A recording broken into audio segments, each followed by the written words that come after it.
I never told my husband about my $2 million inheritance. He always treated me like a servant. I silently endured it for 15 years. And then he brought his mistress to our home. What I did next? I never imagined that keeping a secret could save my life. For 15 years, I lived in that 2-story colonial house in suburban Ohio, cooking, cleaning, doing laundry, and playing the role of the perfect housewife. My husband, Richard, never knew about the $2 million my grandmother left me when I was 28. I had my reasons for keeping it hidden, and those reasons became clearer with every passing year. Back then, when Grandma Rose passed away, Richard and I had only been married for 3 years. We were young, supposedly in love, building our future together. But even then, I noticed small things, the way he'd make decisions without asking me, how he'd criticize my cooking if dinner wasn't ready exactly at 6, the condescending tone when he explained things I already knew. My mother always said, "Margaret, don't rush to share everything. A woman needs something of her own." I thought she was old-fashioned. Turns out she was right. I deposited that inheritance in a separate account my grandmother had helped me set up years before at a different bank across town. Richard never asked about my errands there. Why would he? I was just his wife, running household tasks, nothing important. The money sat there quietly growing while I scrubbed his floors and ironed his shirts. The years passed like pages in a book I couldn't put down, even though I hated the story. Richard climbed the corporate ladder at his accounting firm, earning more each year. But our life never really changed. We didn't take vacations I wanted. We didn't remodel the kitchen I cooked in every single day. His needs, his career, his preferences, they filled every corner of our existence. And I was the backdrop, the supporting character in Richard's life story. Was I unhappy? Sometimes. Was I aware of how small I'd become? Not really. It's strange how you can lose yourself one tiny compromise at a time. One dismissed opinion, one eye roll when you speak. By year 10, I'd stopped sharing my thoughts at dinner parties. By year 12, I'd stopped having thoughts worth sharing, or so I believed. Then came that Tuesday in March. I remember because it was trash day, and I just hauled the bins to the curb when I saw an unfamiliar silver BMW in our driveway. Not parked on the street, in our driveway, bold as brass. I walked back into the house through the kitchen door, wiping my hands on my apron, expecting maybe a colleague of Richard's dropping by unexpectedly. What I found instead rewrote everything. Richard was in our living room. The living room where we'd celebrated Christmases, where we'd hosted his boring work dinners, where I'd arranged flowers every week for 15 years. He was there with a woman I'd never seen before. She was younger, maybe 40, with carefully highlighted hair and a burgundy dress that cost more than my entire wardrobe. They weren't just talking. They were standing close, too close. And Richard had his hand on her waist in a way he hadn't touched me in years. The intimacy of it, the casual ownership in that gesture, it told me everything I needed to know. This wasn't new. This wasn't a mistake. This was established, comfortable, real. I must have made a sound because they both turned. The woman had the decency to look startled. "Richard," I said. Richard looked annoyed. Not guilty, not apologetic, annoyed that I'd interrupted. "Margaret," he said, his voice carrying that familiar edge of impatience. "This is Vanessa. We have some business matters to discuss. Could you make us some coffee? Could I make them coffee in my house?" After walking in on my husband with another woman, he wanted me to serve them refreshments. The world tilted sideways for a moment. 15 years of small humiliations crystallized into one perfect sharp point of clarity. I looked at Vanessa, who was now smiling, actually smiling, with a mixture of pity and triumph in her eyes. I looked at Richard, who was already turning back to her, dismissing me, and I thought about the $2 million sitting in that account across town, the money he knew nothing about, the secret that was about to become my weapon. Of course, I heard myself say, my voice steady and distant, "I'll put the coffee on right away." I walked to the kitchen, my hands trembling only slightly, and began to plan. I stood in the kitchen measuring coffee grounds with mechanical precision while my mind raced through 15 years of marriage, like flipping through a photo album that suddenly made horrible sense. How long had this been going on? Months? Years? And how many times had I been this blind, this trusting, this pathetically domestic? The coffee maker gurgled to life, and I gripped the counter, forcing myself to breathe. Through the doorway, I could hear their voices, low, intimate, punctuated by Vanessa's laugh. That laugh, light and carefree, the sound of a woman who wasn't expected to clean up after herself or worry about whether the pot roast would be dry. What had I lost? The question hammered through my shock. I'd lost my career. I'd been a promising accountant myself once before Richard convinced me we didn't need two people chasing promotions. And wouldn't it be better if someone managed the home properly? I'd lost my friends gradually as Richard found reasons why we couldn't attend their gatherings or why my book club night conflicted with his networking dinners. I'd lost my identity piece by piece until I was just Richard's wife. The woman who kept his house and asked for nothing. And what had Richard lost? Nothing. He'd gained everything. A clean house, home-cooked meals, a presentable spouse for company events, and apparently the freedom to parade his mistress through our living room while I made them coffee. The rage came then, cold and clarifying. Not the hot, explosive anger that makes you scream and throw things. This was different. This was ice forming over a deep lake, hard and clear and dangerous to anyone who tried to walk on it. I arranged 3 cups on a tray with steady hands. Added cream and sugar. Found the good cookies I'd baked yesterday for him. Always for him. As I worked, a thought crystallized. Richard didn't know about the money. That ignorance was power. The only power I'd had in years. And I'd kept it without even realizing I was protecting myself. What could $2 million buy? Freedom, certainly. But more than that, it could buy justice. Revenge, maybe? Or maybe just the life I should have been living all along. I carried the tray into the living room. They'd separated slightly, probably thinking they'd been subtle earlier. Vanessa was perched on my sofa, legs crossed elegantly, while Richard stood by the window looking like a man who owned everything in sight. Here we are, I said pleasantly, setting down the tray. Fresh coffee. The cookies are chocolate chip. I just baked them yesterday. Vanessa's smile was saccharine. How domestic of you. Richard told me you're quite the homemaker. Has he? I poured coffee with a steady hand. How nice that you two have such detailed conversations. The barb landed, but lightly. Richard frowned. Margaret. Vanessa is a consultant on a project at the firm. We're discussing. I'm sure it's very important, I interrupted gently. I'll leave you to it. I have errands to run anyway. That was true. I did have errands now. Very specific ones. Richard looked relieved. Take your time. We'll be a while. I collected my purse and keys, walking past them with my head high. Neither of them knew they'd just handed me the final piece of information I needed. Richard wasn't even trying to hide this anymore. That meant he felt secure, untouchable. That meant he thought I had no options. Men like Richard always underestimated women like me. In the car, I sat for a moment, gripping the steering wheel. My phone was in my hand before I consciously decided to pick it up. I had 3 calls to make and I knew exactly who to contact first. Diana Marsh. We'd been friends in college before Richard gradually edged her out of my life, claiming her divorce made her toxic to be around. Diana was a family law attorney now, one of the best in the state. We'd exchanged Christmas cards every year, mine always cheerful and impersonal, hers always with a handwritten note, "Call me if you ever need anything." My finger hovered over her number. This was the point of no return. Once I made this call, once I set things in motion, there would be no going back to the comfortable numbness of my old life. I thought about Vanessa's triumphant smile, about Richard's casual dismissal, about 15 years of making myself smaller and smaller until I almost disappeared. I pressed dial.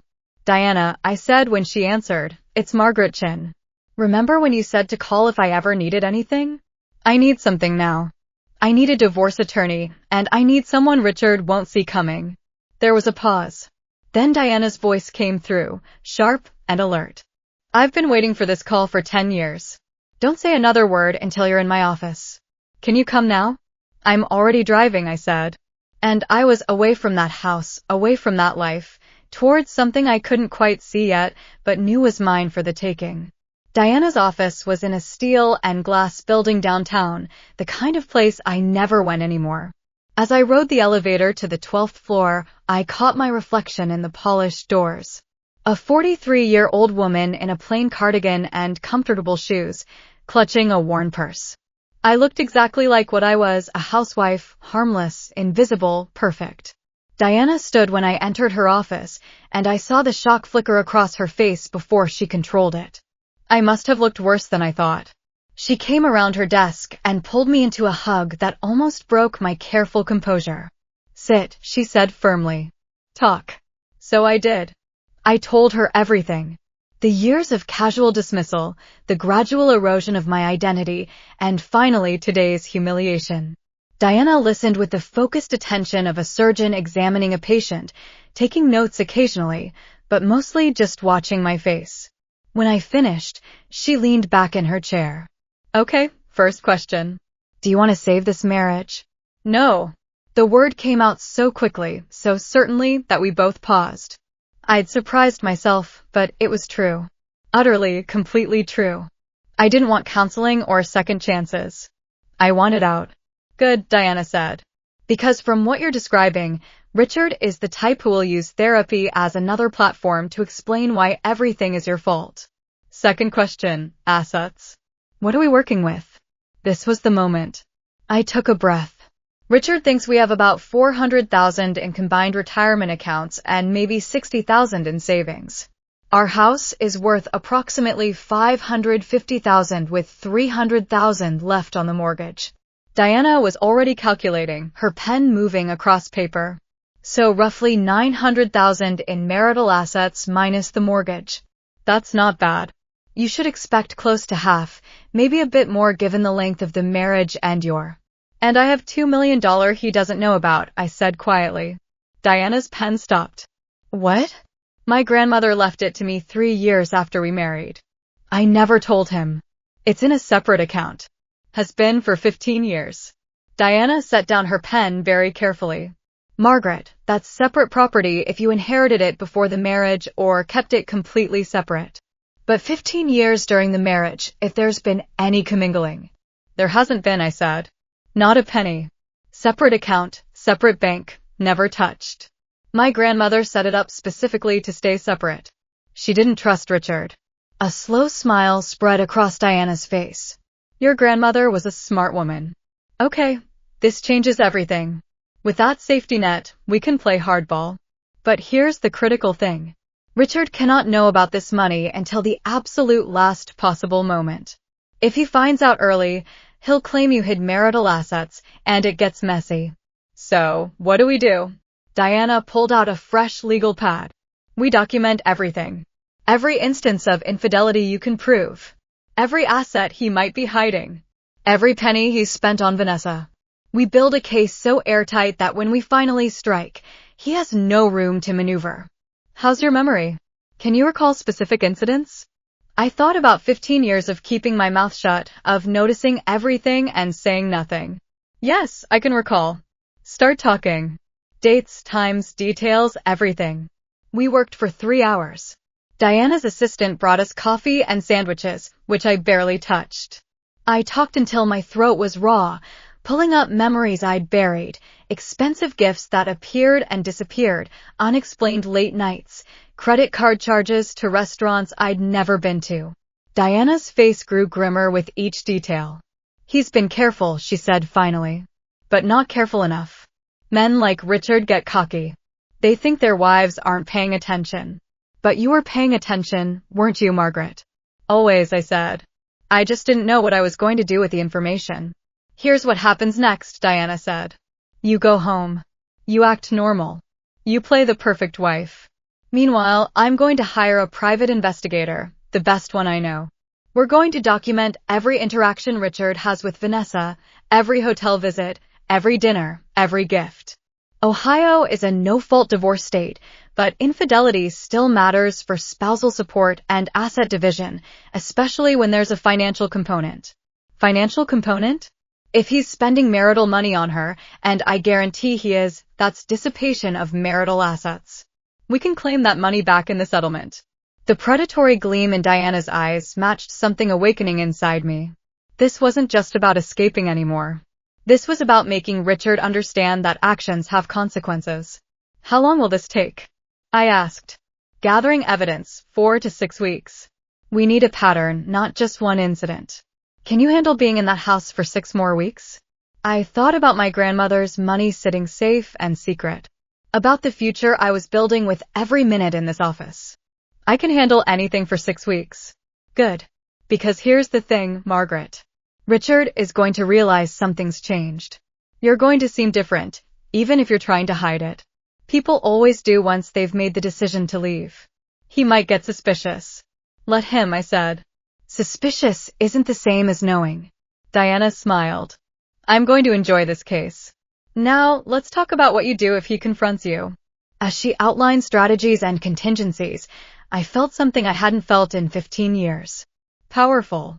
Not because I was going to hurt Richard, though I wouldn't pretend that didn't bring some satisfaction, but because I was taking control of my own life again. I was done being invisible. The next 2 weeks passed in a strange double reality. On the surface, I was the same Margaret, cooking Richard's breakfast, doing his laundry, maintaining the fiction of our marriage. But underneath, I was someone else entirely. Someone watching, documenting, preparing. Diana's private investigator, a woman named Kate, was worth every penny of her considerable fee. She followed Richard with professional discretion, and her reports landed in my email every 3 days like clockwork. Lunch at Giovanni's with Vanessa. Entering the Hilton at 2 p.m., emerging at 4:30 p.m., shopping at Tiffany's. A bracelet. For $1,000. Definitely not for me since I'd never seen it. I saved every report in a cloud folder Richard couldn't access. I photographed credit card statements when they arrived. I recorded dates and times in a small notebook I kept in my car. I was building a case brick by brick. And it was almost satisfying how quickly the evidence accumulated. But Richard wasn't stupid. On a Thursday evening, 2 weeks after my visit to Diana's office, he came home earlier than usual. I was in the kitchen preparing dinner, chicken marsala, his favorite, when he walked in and stood in the doorway, watching me with an expression I couldn't quite read. You've been different lately, he said. My hand didn't shake as I sliced mushrooms. Different how? More, I don't know, distant. I allowed myself a small smile he couldn't see. I'm standing right here, Richard. How much closer can I be? That's not what I mean. He moved into the kitchen, and I felt his presence behind me. Too close. You went out that day when Vanessa was here. Where did you go? Errands, I said, rinsing the mushrooms. The dry cleaners, the grocery store, the pharmacy, the usual places. For 4 hours. So he'd been tracking my time. Interesting. I had lunch with an old friend. Is that a problem? What friend? His voice had an edge now. Diana Marsh from college. You remember her? I felt him stiffen. He did remember her, the friend he'd spent years convincing me was a bad influence. I thought you two had lost touch. We exchanged Christmas cards. I thought it would be nice to catch up. I turned to face him, knife still in hand, expression mild. Is there a reason I shouldn't have lunch with an old friend, Richard? His eyes narrowed, calculating. He was trying to decide if I knew something, if I suspected something. The old Margaret would have rushed to reassure him, to smooth over his concerns. The new Margaret just looked at him calmly and waited. Of course not, he said finally. I was just surprised, that's all. You don't usually go out. Maybe I should go out more often, I said lightly. It was nice to have adult conversation for a change. That struck a nerve. His face hardened. What's that supposed to mean? Nothing. Just an observation. I turned back to my cooking. Dinner will be ready in 20 minutes. He didn't move for a long moment, and I could feel his anger building like a pressure system before a storm. Then he left the kitchen without another word, his footsteps heavy on the stairs. That night, he didn't eat the dinner I'd prepared. He stayed in his study until late, and when he finally came to bed, he lay on his side, facing away from me, radiating hostility. The next day, Vanessa called. I answered the house phone. Richard was at work, and I heard her voice, honeyed and false. Margaret, it's Vanessa from Richard's firm. I remember, I said pleasantly. I wanted to apologize if my visit made you uncomfortable. Richard explained that you can be sensitive about his professional relationships. The manipulation was so transparent it was almost insulting. She was testing me, trying to see if I'd accepted Richard's narrative that I was the problem. How thoughtful of you to call, I said. Though I wasn't uncomfortable at all. Why would I be? Please feel free to visit anytime. I'll make sure to have coffee ready. There was a pause. She hadn't expected that response. Oh, well, that's very understanding of you. I'm a very understanding person, I said. Richard can confirm that. Have a wonderful day, Vanessa. I hung up before she could respond and allowed myself a moment of satisfaction. They were rattled. Good. But that evening, Richard came home with a new strategy. He was charming at dinner, complimentary about the food, asking about my day in a way he hadn't in years. The sudden attention was jarring, calculated. He was trying to lull me back into complacency, to convince me that nothing had changed. I've been thinking, he said over dessert. We should take a vacation, just the two of us. Maybe that cruise you mentioned wanting to take. I'd mentioned wanting to cruise to Alaska 7 years ago. He'd said it was a waste of money. That's a lovely thought, I said carefully. When were you thinking? Next month. I could arrange some time off. Next month. Right when Diana expected to have all the evidence compiled. Right when I was planning to file for divorce. The timing was too perfect to be coincidence. Let me check my calendar, I said, knowing I'd find a polite way to decline. That's very sweet of you to suggest it, Richard. He reached across the table and took my hand, his grip just slightly too tight. I know I haven't always been attentive, but you're my wife, Margaret. That means something to me. I looked into his eyes and saw calculation, not affection. He suspected something, and this was his way of keeping me close, of monitoring me. Or maybe, and this thought chilled me, he was planning something. A vacation could be an opportunity to make me look unstable, to set some narrative that would favor him in a divorce. It means something to me, too, I lied smoothly. Let me think about it. That night, I emailed Diana. He knows something's different. Suggesting vacation next month. Advice. Her response came within an hour. Don't go. Make excuses. And Margaret, be careful. Cornered men do unpredictable things. If you ever feel unsafe, you call me immediately. Day or night. I looked at those words for a long time. If you ever feel unsafe. Was I unsafe? Richard had never been physically violent, but there was violence in contempt, in dismissal, in parading another woman through your home. I realized I didn't actually know what Richard was capable of when threatened. For the first time since starting this process, I felt a flicker of genuine fear. I took the next day off from my volunteer work at the library, a small rebellion Richard probably wouldn't even notice, and drove to a bank in the next town over. I withdrew $10,000 in cash from my grandmother's account and hid it in a safety deposit box Diana had helped me rent. Emergency money in case I needed to leave quickly. Then I went home, made dinner, and smiled at my husband across the table. Just 3 more weeks of evidence gathering. I could last 3 more weeks. I had to. The gifts started arriving 3 days later. First, it was flowers. 24 red roses delivered to the house with a card in Richard's handwriting, to my beautiful wife. I arranged them in a vase and said nothing. The next day, a jewelry box appeared on my pillow. Inside was a pearl necklace, delicate and expensive. The kind of thing I might have treasured 15 years ago. Now it just looked like guilt or strategy. Do you like them? Richard asked that evening, gesturing to the pearls I'd left in their box on the dresser. They're lovely, I said neutrally. What's the occasion? Do I need an occasion to give my wife a gift? He smiled, but it didn't reach his eyes. He was watching me carefully, gauging my reaction. I suppose not, I said. Thank you, Richard. He frowned slightly. I could see he'd expected more enthusiasm, more gratitude, more of the old Margaret who would have been thrilled by this attention. When I simply returned to folding laundry, he left the room with barely concealed frustration. The courtship continued throughout the week, compliments at breakfast, suggestions of date nights, an expensive dinner reservation at the French restaurant I'd mentioned wanting to try years ago. He was trying to buy me back, or at least buy my complacency.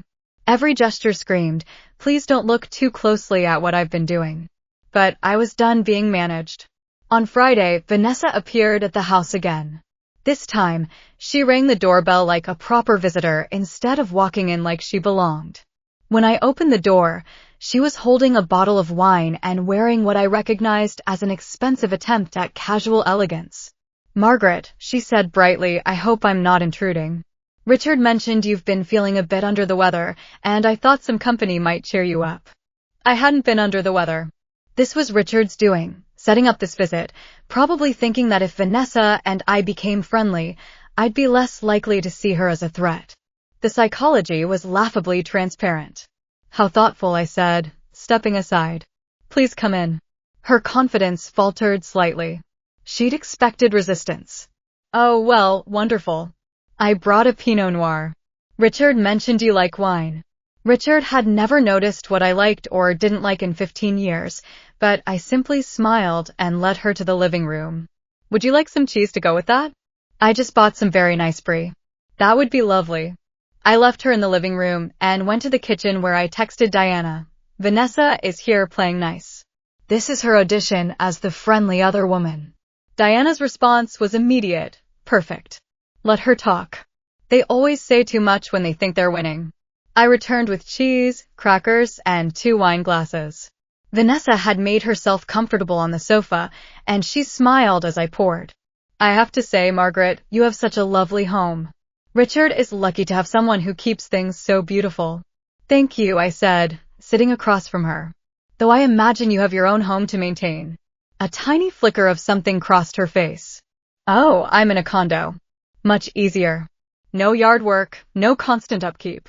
Very modern and convenient." "How sensible," I said. "And you work with Richard at the firm?" "Consultant," she said quickly. "I specialize in helping companies streamline their accounting processes." That's how Richard and I met. I was brought in to evaluate their systems. "And did you evaluate their systems?" She laughed a touch nervously. "Among other things. Richard has been very helpful in showing me around the city. I'm relatively new to the area." "How kind of him," I said, sipping my wine. "He's always been generous with his time for work colleagues." We talked for another 20 minutes, a bizarre dance of pleasantries and subtext. Vanessa was trying to establish herself as non-threatening, as someone I should accept in Richard's life. She mentioned how much Richard talked about me, how devoted he was, how lucky they both were to have me as such an understanding friend. When she finally left, promising we should do this again soon, I closed the door and leaned against it. My phone buzzed. "Diana." "Well?" I typed back. She called me an understanding friend. "They think I'm neutered. This is their victory lap." "Good. Let them think that." Kate got photos of them at the Hilton again today. "He's getting sloppy." I walked to the kitchen and poured the rest of Vanessa's wine down the sink. The manipulation attempt had been almost insulting in its obviousness. Did they really think I was that naive? That I'd befriend my husband's mistress and everyone could live happily in this bizarre arrangement? But I knew women who'd accepted less than they deserved because it was easier than fighting, safer than being alone. The old Margaret might have been one of them. The new Margaret had $2 million and a very good lawyer. That evening, I drove to the community center where I'd volunteered before Richard convinced me I was too busy for outside activities. Susan, who ran the literacy program, nearly dropped her coffee when she saw me walk in. "Margaret Chin, my God, it's been what, 8 years?" "9, I said. "I'm sorry I disappeared." Susan pulled me into her office, and something about her warm, direct manner made the words spill out. Not everything, I wasn't ready to share the full story, but enough about feeling isolated. About wanting to reconnect with my old life. "You know what I thought when you stopped coming?" Susan said. "I thought Richard finally succeeded in keeping her home. He never liked you having your own things, did he?" The blunt assessment stunned me. "You could tell. Honey, everyone could tell. He'd show up to pick you up early, looking impatient. He'd make little comments about how you were needed at home. It was textbook controlling behavior. But you can't save someone who isn't ready to leave." "I'm ready now," I said. Susan studied me for a long moment, then squeezed my hand. "Good. So, what do you need?" "A reason to leave the house regularly. Something that looks innocent but gives me freedom." She smiled slowly. "The literacy program meets Tuesday and Thursday evenings, 6 to 8 p.m. We'd love to have you back. And if you happen to have other appointments before or after those meetings, well, that's your business, isn't it? I felt something loosen in my chest, the relief of having an ally, someone who saw me clearly and didn't judge me for taking so long to act. Thank you, I said. Don't thank me yet. Wait until you meet our new students. They're going to work you hard. She paused. Margaret, whatever you're planning, be careful. Men like Richard don't like losing control. I'm being very careful, I assured her. But as I drove home, I wondered if careful was enough. Richard and Vanessa had shown their hand today. They wanted me docile, compliant, willing to look the other way. And when I inevitably wasn't, what would they do then? They came together on a Sunday afternoon, 3 weeks after I'd started gathering evidence. I was in the garden pruning roses, one of the few activities Richard never interfered with because he considered it beneath his notice, when I heard the car in the driveway. Richard and Vanessa emerged together, and there was something different about them today. They weren't trying to hide anymore. They walked up the path side by side, Richard's hand briefly touching her back, a gesture of casual ownership that told me everything about where this was headed. Margaret, Richard called out, his tone falsely cheerful. Come inside. We need to talk. A command, not a request. I set down my pruning shears carefully, removed my gardening gloves, and followed them into my own house. They were already in the living room, sitting together on the sofa like a united front. Richard gestured to the armchair opposite, the position of someone being summoned for a meeting. I remained standing. We've been doing a lot of thinking, Richard began. And we've come to share something important with you. I said nothing, just waited. Vanessa took his hand. A gesture so theatrical I almost laughed. Margaret, I want you to know that neither of us planned for this to happen. Richard and I tried to fight our feelings, but sometimes love is bigger than social conventions. Love. She was calling it love. Richard and I want to be together, she continued, her voice dripping with false compassion. But we also respect you and everything you've built here. We don't want anyone to be hurt unnecessarily. How considerate, I said flatly. Richard leaned forward. Margaret, you're a good woman. You've been a good wife, but we both know our marriage has been stale for years. We've grown apart. This doesn't have to be ugly or difficult. We can handle this like mature adults. Handle what exactly? I asked. A divorce, he said. An amicable, civilized divorce. You can stay in the house for now. We'll work out the details. I'll make sure you're taken care of financially. You won't have to worry. How generous, I said. Vanessa jumped in again. We could even stay friends, Margaret. I know that might sound strange, but I've grown quite fond of you. You're such a gracious woman. I'd hate for this to create unnecessary hostility. The audacity was breathtaking. They were asking me to step aside gracefully to make their affair easy for them, to prioritize their comfort over my own dignity. And if I don't agree to this amicable arrangement? I asked. Richard's expression hardened. Then things could get complicated, difficult. Lawyers, drawn-out proceedings, public embarrassment. You really want everyone at the church, at your volunteer organizations, knowing your personal business, knowing your husband left you. There it was, the threat underneath the false kindness. And financially, Vanessa added, her mask slipping slightly. Divorce can be very expensive for everyone involved. Legal fees, asset division. It could eat up everything you've saved. Wouldn't it be better to settle this quietly? You'd have the house, a reasonable monthly support payment. You could live comfortably. They'd already discussed this, planned it, probably with a lawyer of their own. They wanted me to accept a quick settlement before I could mount a proper defense, to walk away with whatever scraps they deemed appropriate, while Richard kept the bulk of our assets and his reputation intact. I looked at them, Richard with his entitled smirk, Vanessa with her calculated sympathy, and felt something cold and powerful settle over me like armor. No, I said simply. Richard blinked. No, I won't make this easy for you. No, I won't step aside gracefully. No, I won't accept whatever arrangement you've decided is fair. I smiled, and I saw both of them flinch slightly. If you want a divorce, Richard, you can have one, but it will be on my terms, not yours. He stood, anger replacing the false pleasantness. Margaret, Don't be stupid about this. You have no idea what you're dealing with. I know every asset we have, every account, every investment. I've been managing our finances for 15 years. You think you can challenge me? You don't even know what we're worth, do you? I said softly. Something in my tone made him pause. Vanessa was watching me now with narrowed eyes, her friendly mask completely gone. What have you done? Richard demanded. Nothing yet, I said.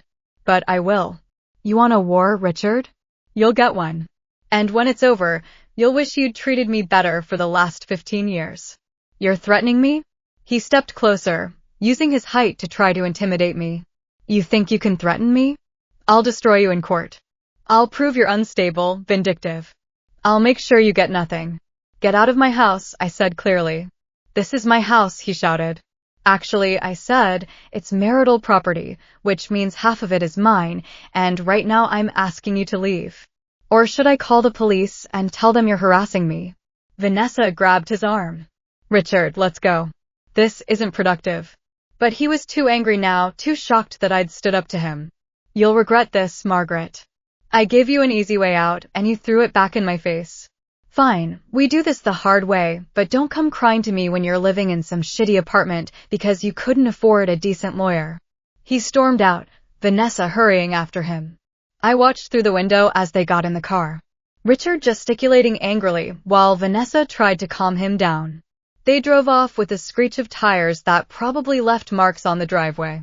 I stood in my silent house, my heart pounding, my hands shaking now that the confrontation was over.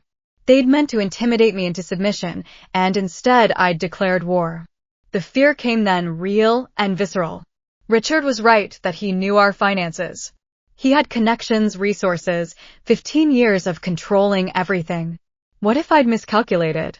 What if my $2 million wasn't enough? I took out my phone and called Diana. They came to the house, I said when she answered. Richard and Vanessa together. They demanded an amicable divorce on their terms. I said no. Good, Diana said firmly. How did they react? Threats. Richard said he'd destroy me in court. Prove I'm unstable. He's angry, Diana. Really angry. Even better. Angry people make mistakes. Listen to me, Margaret. You did exactly right. Never let them think you'll fold. We have 3 weeks of evidence now, and it's damning. Kate photographed them checking into the Hilton 6 times, eating at expensive restaurants, shopping together. He spent over $30,000 of marital funds on this affair. 30,000? I felt sick. 30,000? We can prove more. And here's the beautiful part. Every dollar he spent on Vanessa is a dollar he has to pay back in the settlement. We're going to file next week. We have everything we need. Next week. My voice shook. I said 4 to 6 weeks, and we're at 3. But Richard just showed his hand. He's planning to file first, probably tomorrow morning, to get ahead of you. We need to beat him to it. Can you come to my office tomorrow at 9 a.m.? Yes. Bring everything. Every document, every bank statement, every piece of information you have. We're going scorched earth, Margaret. By the time we're done, Richard is going to regret every casual cruelty, every dismissal, every time he made you feel small. After we hung up, I walked through the house slowly, looking at 15 years of my life. The photos on the walls showing a marriage that had died years ago. The furniture I'd chosen trying to make this place a home. The kitchen where I'd cooked thousands of meals for a man who'd never once thanked me. Tomorrow it would all change. I wasn't afraid anymore. I was ready. The courthouse on a Monday morning was busy with the ordinary machinery of justice. People fighting over parking tickets, custody arrangements, small claims. Diana and I had a 9 a.m. appointment with the clerk's office. By 9:15 a.m., my divorce petition was filed. Richard didn't know yet. He was at work, probably planning his own filing, confident that he'd control this process like he'd controlled everything else. But I'd beaten him to it, and the advantage was now mine. He'll be served at his office this afternoon, Diana said as we left the courthouse. I've arranged for a process server who specializes in workplace delivery. Maximum visibility. You're enjoying this, I observed. Immensely, she admitted. I've been watching men like Richard destroy women's lives for 20 years. It's deeply satisfying when one of you fights back. My phone rang at 2:47 p.m. Richard's name on the screen. I let it ring through to voicemail. He called again immediately and again. By the fourth call, I answered. What the hell have you done? His voice was so loud I had to hold the phone away from my ear. I filed for divorce, Richard. I thought that's what you wanted. Wasn't that what yesterday's visit was about? You had me served at work, at my office. Do you have any idea how humiliating everyone saw my partners? Humiliating? I repeated slowly. Like having your mistress in our living room while I made you coffee. Silence. Then, we need to talk now. I'm coming home. I won't be there, I said. I'm staying with a friend for a few days. My attorney will contact yours to arrange property access times. Your attorney, Diana Marsh, that bitter divorce. My attorney, I continued calmly, will also be sending your attorney documentation of your affair, including photographs, credit card receipts, and a full accounting of the marital funds you've dissipated on Vanessa. We're seeking full reimbursement, plus additional compensation. Another silence, longer this time. When he spoke again, his voice had changed lower, more controlled, dangerous. You've been spying on me, protecting my interests. There's a difference. You vindictive. I offered you a clean exit and you. I hung up. My hands were shaking, but with adrenaline, not fear. Diana had warned me this call would come. Had coached me on staying calm, on saying only what needed to be said. Don't engage. Don't defend. Don't apologize. The second call came an hour later from an unknown number. Against my better judgment, I answered. Mrs. Chin, this is Martin Foster. I'm an attorney representing Richard Chin in the matter of your divorce. I see. You should direct all communication to my attorney, Diana Marsh. Of course. But I wanted to reach out personally, person to person. I understand emotions are running high, but perhaps we could arrange a meeting to discuss settlement terms before this gets unnecessarily adversarial. We're past that point, Mr. Foster. Mrs. Chin, I'll be frank. Your attorney is known for being aggressive, hostile, even. These cases can drag on for years and cost both parties enormous sums. My client is willing to be very generous if we can resolve this quickly and quietly. How generous? I asked, curious. The house, of course. $200,000 in cash and $1,500 a month in support for 5 years. That's quite fair given the circumstances. I did the math. The house minus the mortgage was worth about $250,000. $200,000 cash, $90,000 in support over 5 years. Just under $500,000 total when the marital estate was worth at least $900,000. Tell Richard I'll see him in court, I said and hung up. The real confrontation came on Friday during the first settlement conference. We sat in a conference room at Diana's firm. Richard and Martin Foster on one side, Diana and I on the other. This was the first time Richard and I had been in the same room since the courthouse filing, and the hatred in his eyes was palpable. Let's try to keep this civil, Martin began. Diana opened her briefcase. Certainly. Let's start with this. She slid a thick folder across the table. Photographic evidence of Mr. Chen's affair with Vanessa Wright, including dates, times, and locations of their encounters over a 3-month period. Richard's face went white as Martin opened the folder.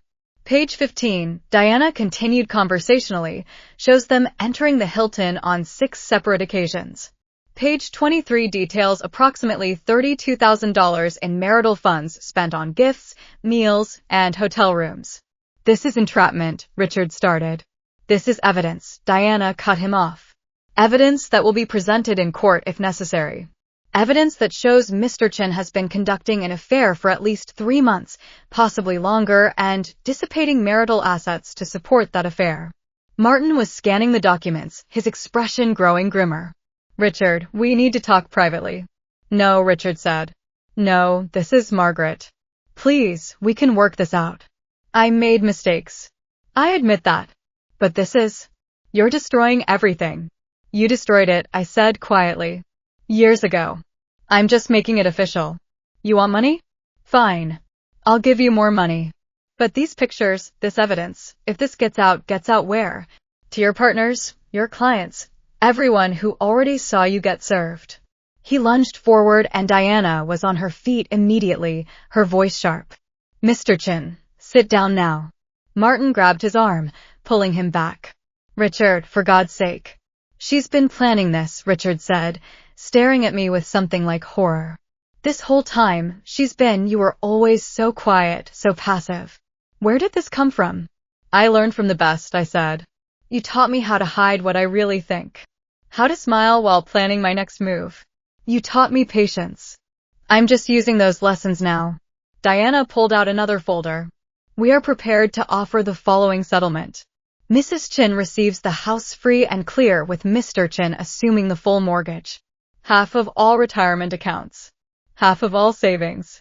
Full reimbursement of the $32,000 dissipated on the affair, plus an additional $50,000 in compensatory damages.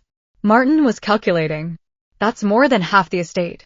It's justice for 15 years of emotional abuse and infidelity, Diana said flatly. Take it or we go to trial, and I promise you, Mr. Foster, your client's reputation will be in tatters by the time I'm done presenting evidence. Richard looked broken now, small in his chair. You can't do this, Margaret. That's not who you are. You're not cruel. No, I agreed. I'm not cruel. But I'm also not a doormat anymore. Sign the settlement, Richard. Move on with Vanessa. Build your new life. But you'll do it on fair terms, not on your terms. He looked at Martin, who nodded slowly. It's a reasonable offer given the evidence. Better than you'd get at trial. Fine, Richard whispered. Fine, I'll sign. The triumph I felt wasn't the hot satisfaction I'd imagined. It was cold and clean and final. This marriage was over. My old life was over and I was free. The settlement took 6 weeks to finalize. 6 weeks of Richard's desperate calls and Martin Foster's negotiation attempts, but Diana was relentless and the evidence was irrefutable. In the end, Richard signed. I got the house with no mortgage. Richard had to pay it off completely. I got half of his retirement account. I got full reimbursement of the $32,000 he'd spent on Vanessa, plus $50,000 in compensatory damages. And I got 7 years of alimony at $3,000 a month. The total settlement was approximately $700,000. But the real victory wasn't in the money. It was in watching his world unravel. Richard's partners were unimpressed by the scandal. 3 months after our divorce finalized, Richard was encouraged to pursue other opportunities. Vanessa left him 2 weeks after that. Apparently, she'd assumed she was getting a successful accountant with money and status. When he became an unemployed ex-husband paying substantial alimony, she lost interest remarkably quickly. 1 year later, my life had transformed completely. I woke up in my sun-filled bedroom and made coffee exactly the way I liked it. The house I'd renovated was bright and welcoming, filled with colors I chose. I'd gotten certified as an accountant again and found work at a small firm helping women through divorce understand their finances. I had purpose again, value beyond what I could cook or clean. My social life had expanded beyond anything I'd experienced in marriage. I'd reconnected with old friends, joined new groups, started actually living. And I'd met James, a retired teacher, kind and attentive, who treated me like an equal. Meanwhile, Richard worked as a bookkeeper at a car dealership, making 1/4 of his former salary. He tried to get the alimony reduced. The judge denied it, saying he'd created his own circumstances through his choices. Vanessa engaged to a doctor, living the life she'd wanted, just with someone else's money. How does it feel? Diana asked during lunch, knowing they both got what they deserved. Like justice, I said, but also like freedom. I don't think about them anymore. And I didn't. Richard had controlled 15 years of my existence, but with my grandmother's $2 million still sitting safely, he'd never learned about it, and my settlement, I had complete financial security. More importantly, I had myself back. I saw Richard once at a grocery store, looking tired, buying frozen dinners alone. He saw me too, opened his mouth like he wanted to speak. I turned and walked away. That evening, I sat in my renovated living room with wine, reviewing a case for work. Music played softly. My music, my choice. The house was peaceful, not oppressive. I thought about my grandmother often. She'd known I'd need that money, not just as financial security, but as the foundation for courage. I'd learned that secrets can be power, that patience is a weapon, that the woman who seems weakest might be gathering her strength for years. I was 44 years old, and I'd never been happier. The rest of my life was mine, and I intended to live every single one of those years on my own terms. So, what did I learn from all this? That secrets can be power, that patience is a weapon, that the woman who seems weakest might be gathering her strength for years. I learned that you're never too old to start over, never too far gone to reclaim yourself, never too broken to rebuild. But mostly, I learned this. The people who dismiss you, who take you for granted, who treat you like you don't matter, they're making a dangerous mistake, because one day you'll stop accepting their version of your story and start writing your own. What would you have done in my place? Thank you for listening.